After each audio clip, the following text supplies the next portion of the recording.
Hello, I'm Grim Grindle, and welcome to a video. Or, rather more specifically, welcome to this video. When Grin and I were planning out what videos to make for Star Wars Month, he pointed out that thanks to the release of Star Wars Episode 7, for the first time in Star Wars history, there were enough Star Wars movies to make a top 10 Star Wars movie list. I, of course, told him that it was a terrible idea. And then, once he left the room, I stole it. So, without any further ado, welcome to the top 10 Star Wars films as of May 2016, in Grim's opinion.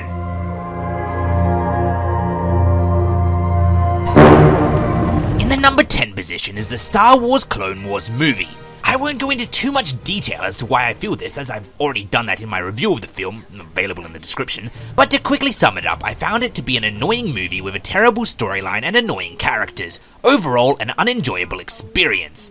Even if you are one of the few people who actually did enjoy the film, which you of course are entirely entitled to do because it's a movie and enjoyment of a film is entirely subjective, I would find it extremely surprising if anyone would actually consider this film any higher than 5 in their top 10 Star Wars movies list. But alas, I don't consider it anywhere near the top 5, and I sincerely hope that when the next Star Wars film comes out, Star Wars The Clone Wars movie is pushed completely out of my top 10. And before I get too much hatred for my dislike of the Clone Wars animated movie, it should be noted that I don't hate the Clone Wars animated series. I consider the two to be completely different entities because of their vastly different level of quality. Moving on.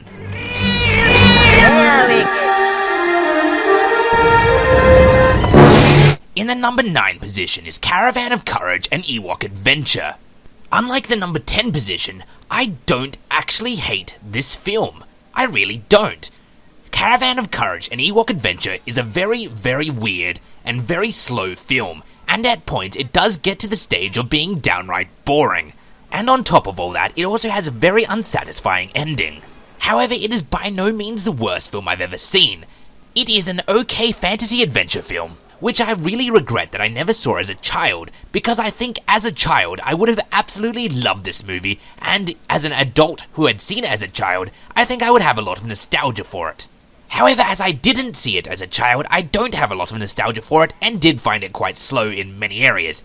That said, unlike a lot of films I have seen, I didn't regret watching this one. It is, after all, a kids' film, and in the scope of being a kids' film, it's a pretty okay one. It has some great special effects and has Warwick Davis reprising his role as Wicket. As far as quality goes, it doesn't come anywhere near the live-action movies in the Star Wars saga. However, I did enjoy it quite a lot more than the Clone Wars animated movie, and so Caravan of Courage and Ewok Adventure soundly holds its position in number 9.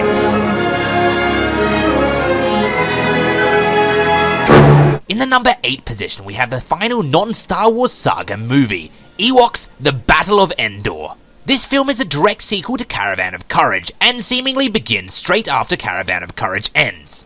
And at the beginning of Battle of Endor, it basically makes the entire Caravan of Courage movie completely pointless. I won't go into why because it's a bit of a spoiler, but if you've seen both the movies, you probably know what I'm talking about. This film is way weirder than Caravan of Courage, and not really that Star Warsy. There's like a witch, and she has a horse, and there's a castle and whatnot.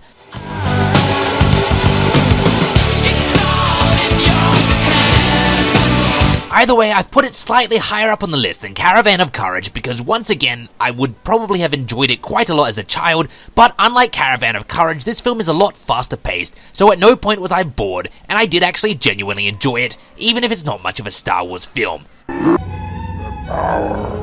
I have the power.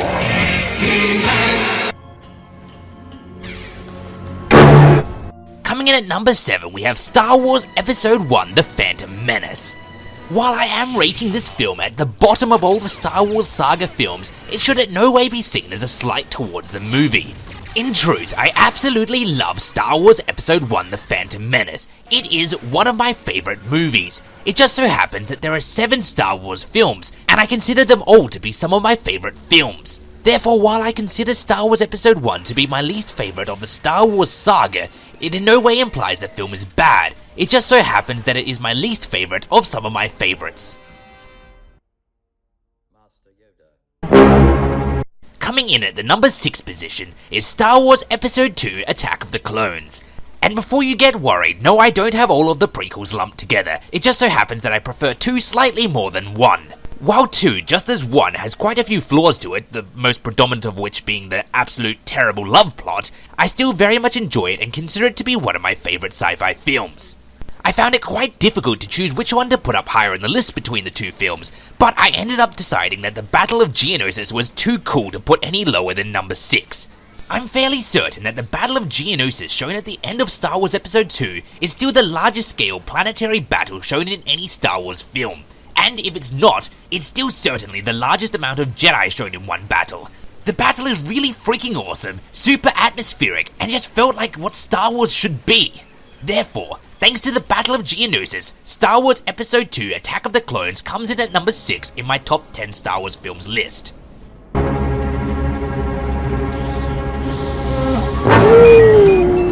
I have no doubt that I'm going to get some flack for this, but in the number 5 position comes Star Wars Episode 6, Return of the Jedi. Return of the Jedi is an incredible sci-fi film, and possibly boasts the best space battles in any of the Star Wars films.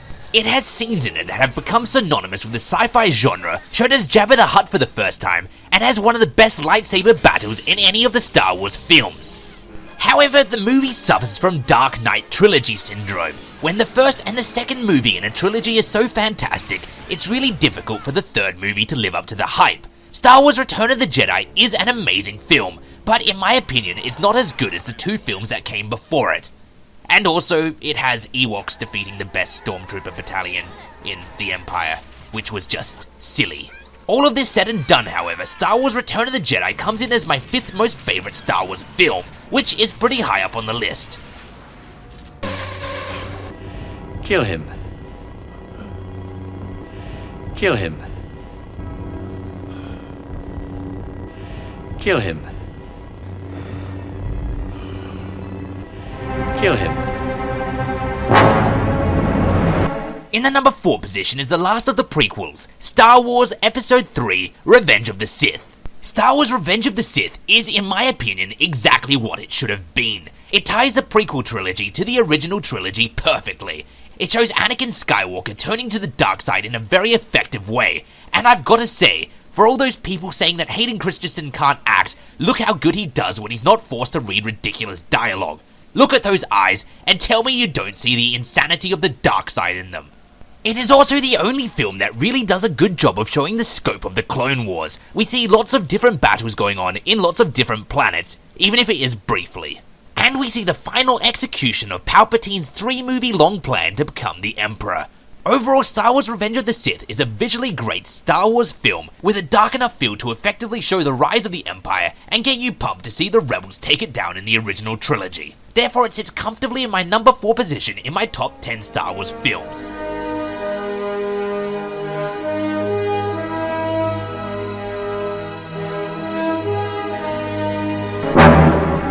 Scoring the bronze medal in the 3rd place is the newest addition to the Star Wars saga, Star Wars Episode 7, The Force Awakens. I absolutely love this film. I saw it at the midnight screening, and then I saw it twice more in the cinema, and then when it came out on DVD, I bought it immediately. Visually, it is one of the best films I've ever seen. At no point in the entire movie did I see any special effect that I thought looked fake. This is not something I can claim for any of the other Star Wars films.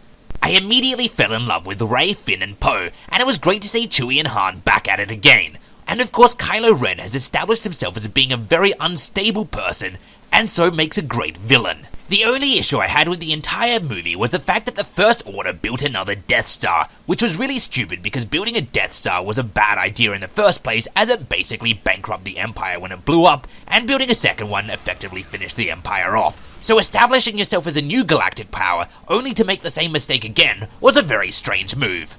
But that aside, it was still my favourite movie to come out of the year, and probably the decade, and I wait with anticipation to see the next one in the trilogy. But until then, let's move on to the 2nd place. Taking home the silver medal today is, and I don't say this lightly because the decision between this and the number 1 position was basically a coin flip. I just love them both so much, but I'm giving 2nd place to Star Wars Episode 5, The Empire Strikes Back. This is the film that showed that Star Wars was not a one-trick pony, but it had so many other firsts as well. It's the first time we see Luke Skywalker using a lightsaber in battle. It's the first time we see telekinesis used as the Force. It's the first cinematic film to show Boba Fett. And it's the first time we see Luke go up against Darth Vader. And if that wasn't enough, we also have the Battle of Hoth, which is my favorite Star Wars battle of all time, the dogfight in the asteroid field, and the shootout in Cloud City. All of these combined make Star Wars Episode 5 The Empire Strikes Back easily in the number 2 position, and on some days would be enough to push it into the number 1 position. But alas, this is not one of those days, so let's move on to the gold place. But before we do, a special mention goes out to the Star Wars Holiday Special, which does not qualify for this list because it's not a cinematic movie, and even if it did qualify, wouldn't make the list anyway. Sorry Star Wars Holiday Special, wasn't really much of a shout out, was it? And so finally, in the number 1 position, as I'm sure many of you have worked out by now, is Star Wars Episode 4, A New Hope. Like most people, this is the first Star Wars film that I ever saw, and I instantly fell in love with the franchise from it. And I do say most people fell in love with it. Without Star Wars A New Hope, there would be no Star Wars, which I know sounds like a very obvious statement, but what I mean to say is that this movie kicked off a phenomenon that the Star Wars franchise has been riding since. It has redefined how movies are made both in the metaphorical and literal sense, as it was a frontrunner for special effects development. And amazingly, the film really hasn't aged. Watching it today, it looks just as good as the day it came out, which can't be said for many other special effects heavy films. I mean, I think it says a lot that when Star Wars Episode 7 was announced, a lot of people were just really crossing their fingers and hoping it would look a lot like Star Wars Episode 4. But moving away from the historical importance of the film, let's talk about the film itself. Star Wars Episode 4 A New Hope is a roller coaster ride of excitement and emotion. The action scenes are amazing, and the trench run is the first thing I think of when I hear the word sci-fi. But beyond that, in A New Hope, George Lucas managed to show us a galaxy which we believed. From the planets to the spaceships to the seedy bars, everything in Star Wars feels real.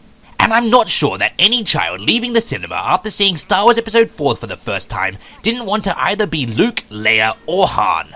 I honestly couldn't count how many times I've seen this movie, because I probably watched it back before I could count, and still watch it to this very day and enjoy it. The film has never, and will never get old for me, and therefore taking home the gold medal in number 1 position is Star Wars Episode 4, A New Hope. Thanks for watching. If you want to see my review of the Star Wars Clone Wars movie, there should be a link to it here, I guess. And if you want to see my review of Star Wars The Phantom Menace, it's up later this month. So subscribe and you'll see it posted later this month. Until then, thanks for watching. I have been and still am Grim Grindle.